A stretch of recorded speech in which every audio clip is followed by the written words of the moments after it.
Oke, hari ini saya akan membagikan sedikit soal hidup bersyukur. Kaitannya dengan pandemi COVID-19, saya berangkat dari kisah hidup Ayub dalam perspektif Kristen. Yang pertama, kita perlu tahu bahwa Ayub adalah orang yang saleh, orang yang taat, lalu kemudian orang yang takut akan Tuhan. Sehingga dengan kesalehan itu, Tuhan memberkati kehidupan Ayub. Hartanya berlimpah, keluarganya bahagia, anak-anaknya turut takut akan Tuhan, dan anak-anaknya juga patuh dengan orang tua. Dan Ayub menjadi kebanggaan, umat kebanggaan Tuhan kala itu. Sehingga Tuhan memuji Ayub di depan iblis. Tuhan mengatakan, "Tidakkah kamu lihat hambaku Ayub yang setia?" Lalu kemudian iblis menantang Tuhan. Lalu iblis katakan, "Coba dong ambil hartanya." Dia kan bersyukur, dia mau taat sama kamu karena kamu memberikan harta sama dia, harta berlimpah. Coba dong kamu ambil hartanya. Masih bisa nggak dia bersyukur? Lalu kemudian Tuhan mengatakan, segala sesuatu ada padamu, tetapi jangan ambil nyawanya. Lalu bergegaslah iblis untuk melaksanakan itu.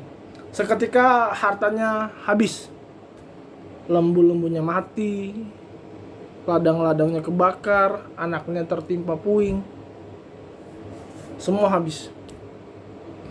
Tapi yang menarik adalah Ayub tetap bersyukur di hadapan Tuhan. Itu terbukti di Ayub 1 ayat 20.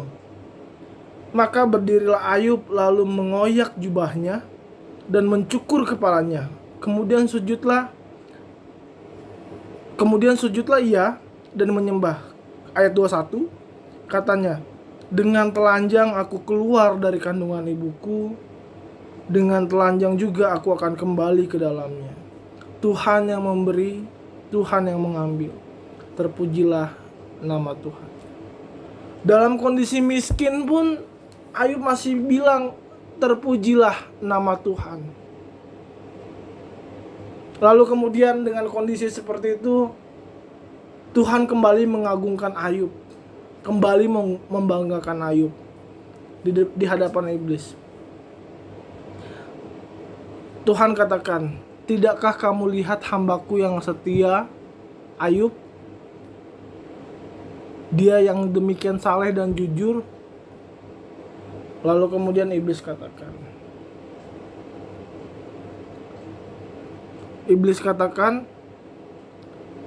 "Kulit ganti kulit.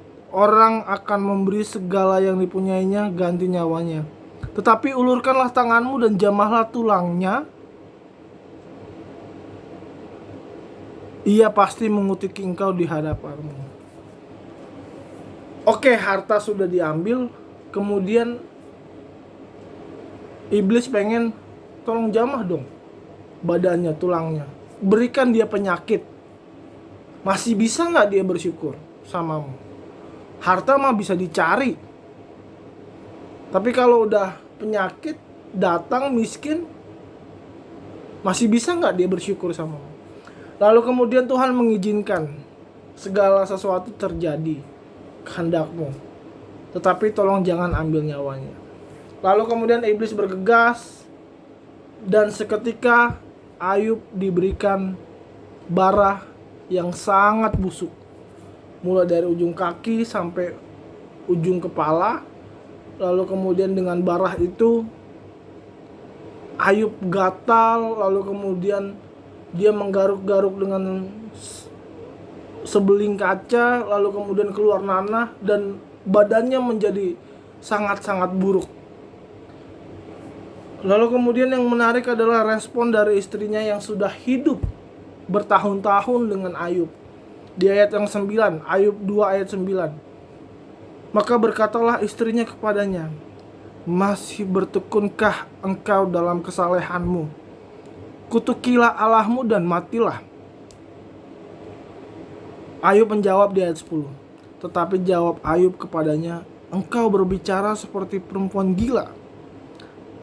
Apakah kita mau menerima yang baik dari Allah, tetapi tidak mau menerima yang buruk? Dalam kesemuanya itu Ayub tidak berbuat dosa dengan bibirnya. Bayangkan, Ayub masih bisa bilang seperti itu dalam kondisi dia miskin dan dia punya penyakit bara yang sangat busuk. Saking taatnya dia sama Tuhan. Dan ini yang kemudian menghantarkan saya pada refleksi, jangan-jangan kita bersyukur karena kita mendapatkan hal yang baik. Kita tidak bisa bersyukur dengan kondisi yang seperti ini misalnya. Kita sudah terbiasa nyaman ngobrol-ngobrol sama orang, kita sudah terbiasa nyaman untuk shopping, kita sudah terbiasa nyaman untuk kongko-kongko sama orang, ngafe. Kemudian ketika pandemik datang, semua berubah. Yang biasa kita suka shopping, kita nggak bisa shopping. Yang biasa kita suka nongkrong-nongkrong, kita udah nggak bisa nongkrong. Yang biasa kita party, kita nggak bisa lagi karena virus corona itu penyebarannya sangat cepat. Masih bisa nggak kita bersyukur dalam kondisi yang seperti ini? Tentu nggak mudah. Perlu ada ketegaran hati untuk mengakui kita bersyukur di hadapan Tuhan. Kita perlu mengingat kembali bagaimana Tuhan menyapa hidup kita di kala senang dan susah. Atau jangan-jangan kita seperti istrinya Ayub. Kita hanya menerima hal yang baik lalu kita mengatakan, oh ya Tuhan, aku bersyukur. Oh Tuhan, aku sukacita, aku bersyukur. Tapi berani nggak kita mengucap syukur dalam kondisi yang kita punya penderitaan? Kita punya suffering yang begitu berat. Kita punya beban hidup yang sangat benar-benar nggak bisa ditanggung. Masih bisa nggak kita bersyukur?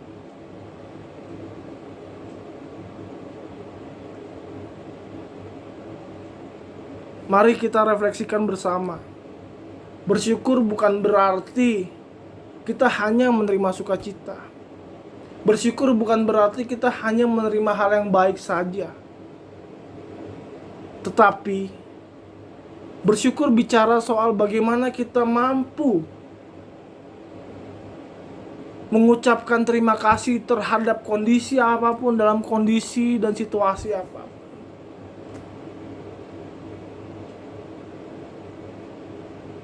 Kita perlu belajar, kita perlu merefleksikan, oh yang selama ini kita suka kongko-kongko, yang selama ini kita shopping, ternyata di-cut karena pandemic corona. Kita perlu bersyukur, ternyata kita perlu ada waktu dengan keluarga.